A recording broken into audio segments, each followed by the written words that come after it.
Welcome back, beloved soul, to the divine frequency. In this episode, we step into a sacred mirror, not the mirror of the body, but the mirror of the soul.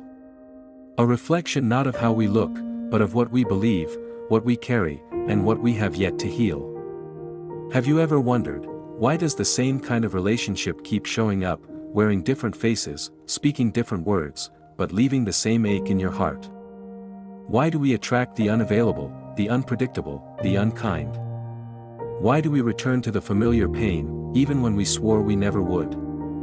The answer begins in the past, not always in past relationships, but in the silent imprint of childhood, where love was first defined. Where we learned, what is safe, what is love, what is acceptable, what must be chaste. And until we bring those imprints into the light, they quietly run the show. Because the subconscious doesn't seek what's best, it seeks what's familiar. But here's the gift of this mirror, it's not here to punish you. It's here to awaken you. Every repeated pattern is not a curse, it's a compass. Every heartbreak is not a failure, it's a message. And every person who triggers the old wound is holding up the sacred mirror that whispers, it's time to come home to yourself. So today, we begin the journey of awareness, of seeing clearly, feeling deeply, and choosing differently. Because when you see the pattern, you can break the pattern. And when you heal the original wound, you stop attracting its echo. Let's walk into the mirror, together, not to shame the past, but to reclaim the future. The subconscious blueprint, childhood imprints and the roots of attraction. Before we ever choose a partner, we inherit a blueprint. A subconscious map of love, written in the early years of life, from infancy through childhood, sometimes even before we could speak. From the way we were held, to how we were heard, to whether our emotions were nurtured or dismissed, all of it becomes the soil where our idea of love is planted. If love was inconsistent, we may seek partners who give us highs and lows. If love was withheld, we may chase those who are emotionally unavailable. If we had to earn affection, we may believe that we are only lovable when we give everything. This is not weakness. This is wiring. This is subconscious programming, shaped in childhood, installed by repetition, emotion, and survival. The subconscious is powerful, it is 95% of our mental activity. It stores every unspoken memory, every emotional echo. It is not logical. It is emotional, primal, deeply rooted. So when we meet someone who feels familiar, it may not be alignment. It may be an unhealed imprint calling us back, not to stay stuck, but to be seen, to be healed. This is where we begin to understand, we don't attract what we want. We attract what we are. Or more precisely, what we unconsciously believe we deserve. And those beliefs are not always ours. They come from the voices we heard growing up. From the dynamics we observed between our caregivers. From the roles we had to play to feel safe, accepted, or loved. This is the subconscious blueprint. And until we bring it to the surface, we will keep reliving it, even if it hurts. But the moment we become aware, the moment we name the pattern, we begin to rewrite the code. Awareness is the first alchemy. It doesn't require blame. It doesn't require perfection. It only asks for honesty. So today, ask yourself, what did love look like in my home growing up? What did I have to do to feel worthy? Who did I have to be? Because what you once survived, you do not have to repeat. You are not bound to your blueprint. You are the architect of your becoming. And every old pattern you see clearly is one step closer to the love your soul truly desires. The law of resonance, vibrational matching, and why we repeat patterns. There is a reason why we meet the same soul in a different body. Why the face changes, but the feeling stays the same. It is not coincidence. It is resonance. At a quantum level, everything is vibration, including you. Your thoughts, your emotions, your beliefs, all emit frequency. And the universe, in its elegance, does not respond to what you want, it responds to what you are. When we carry the unhealed energy of abandonment, we attract those who abandon. When we carry the imprint of not feeling heard, we attract those who cannot listen. When we carry guilt, shame, or low self-worth, we may even attract those who punish us, because unconsciously, we believe we deserve it. This is not conscious. This is energetic. It is the law of resonance, like attracts like, not by desire, but by frequency. So when we continue to repeat the same pattern, the same type of relationship, the same kind of heartbreak, the same invisible ache, it is not punishment. It is revelation. It is the universe showing us what still lives within. Not to shame us, but to free us. Because the pattern is not the problem. The pattern is the messenger. It tells us where we are still wounded. Where we are still waiting to feel worthy. Where we are still outsourcing love, when it was always meant to rise from within. So we stop asking, why does this keep happening to me? And we start asking, what is this trying to show me? Because when you change your frequency, you change what you attract. Not by force, but by truth. When you begin to vibrate with self-love, you no longer resonate with those who drain you. When you vibrate with clarity, confusion falls away. When you vibrate with worthiness, you no longer entertain those who cannot see your light. This is the inner work. This is the shift. You are not cursed. You are not broken. You are simply resonating with a past that is asking to be healed. And the moment you say yes, the moment you align with love from within, the mirror changes. And life begins to reflect who you've truly become. Shifting the signal, rewiring the frequency of love. Once you understand that what you attract mirrors your internal frequency, the next question becomes, how do I change the signal I'm sending out? This is not about pretending. It's not about performing joy when you feel sadness, or faking confidence when you feel broken. This is about truth. This is about choosing to return to the frequency of love, starting with you. The first step is awareness. Notice what you're repeating in your life. Notice the relationships that feel familiar, even if they're painful. Ask yourself gently, what story am I still believing? What emotion am I broadcasting without even realizing it? The second step is compassion. Don't shame yourself for your frequency. You learned it. You absorbed it. You survived with it. But you are not bound to it. The third step is repatterning. And this happens through conscious practice, because energy responds to repetition. So how do you begin? Start with your inner dialogue. The words you speak to yourself every day shape your frequency. Replace old phrases like, I'm not good enough. No one ever stays. Maybe I deserve this. With powerful new truths, I am learning to love myself. I am worthy of safe love. I release the past and open to something better. Say them out loud. Say them in the mirror. Say them before you sleep.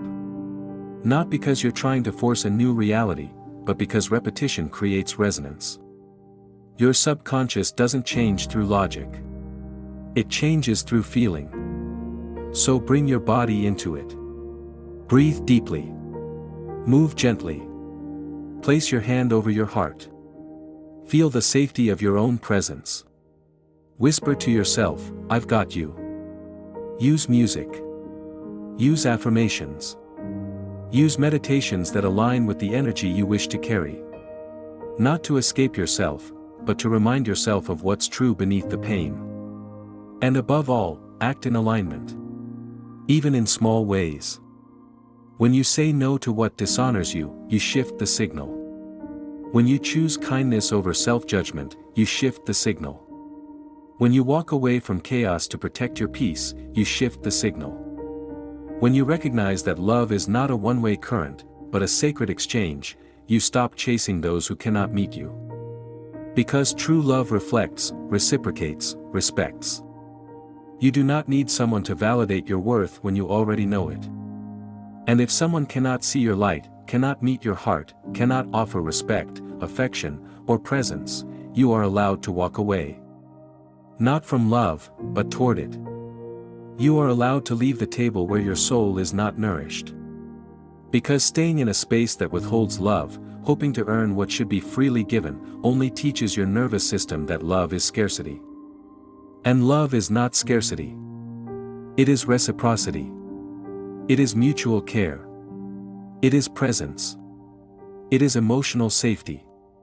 It is being seen, heard, and valued. So let your boundaries be an act of self-respect.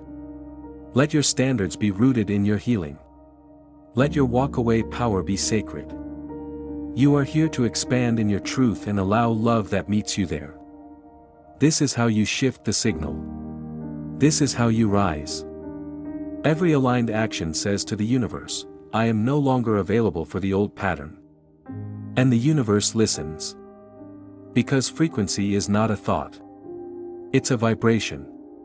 And when your thoughts, emotions, and actions align, you become magnetic to something entirely new.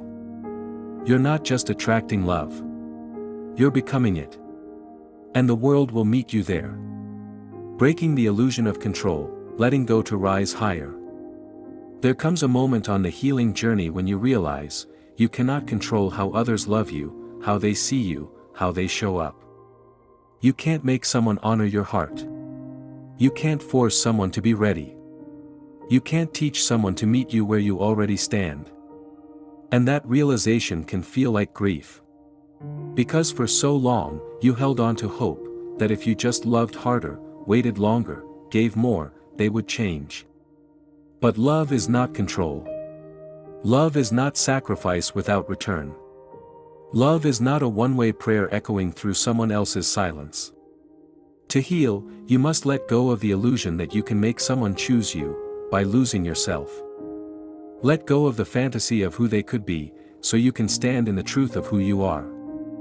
Because when you cling to someone else's potential, you abandon your own.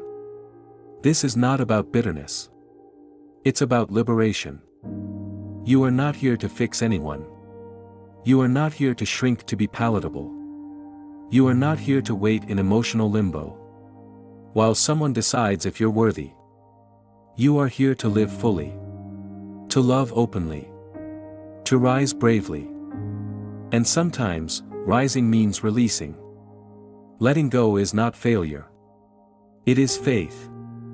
Faith that what's meant for you will meet you. Faith that your wholeness is enough. Faith that you don't have to suffer to be loved.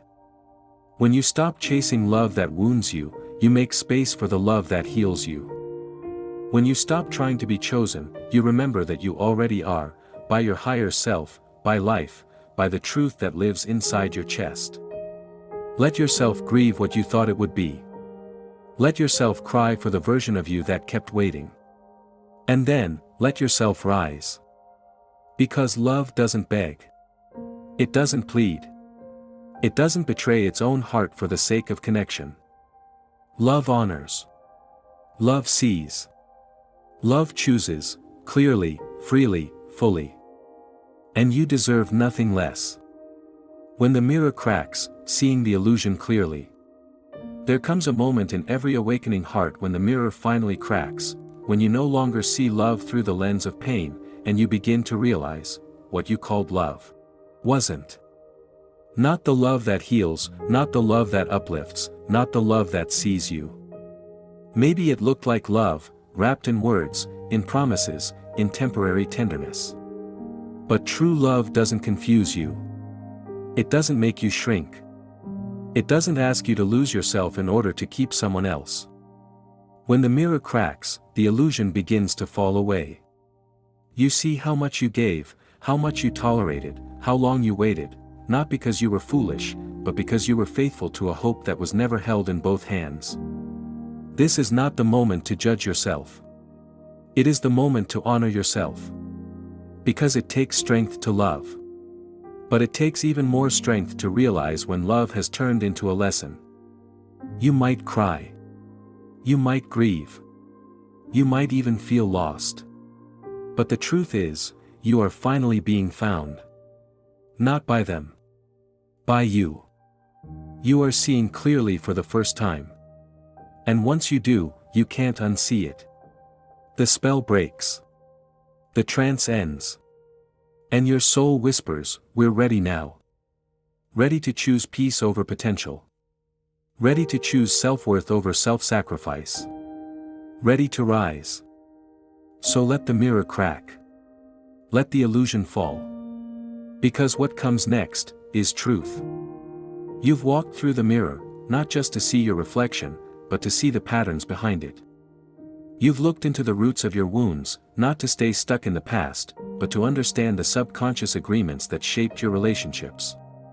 You've explored the chemistry of attachment, the imprints of childhood, and the frequencies we carry without even knowing. And now, you stand at the turning point, not because everything is fixed, but because something inside you is awake. You are no longer blindly repeating the pattern. You are witnessing it. You are naming it. And that is the beginning of freedom. Because the mirror only repeats what you believe.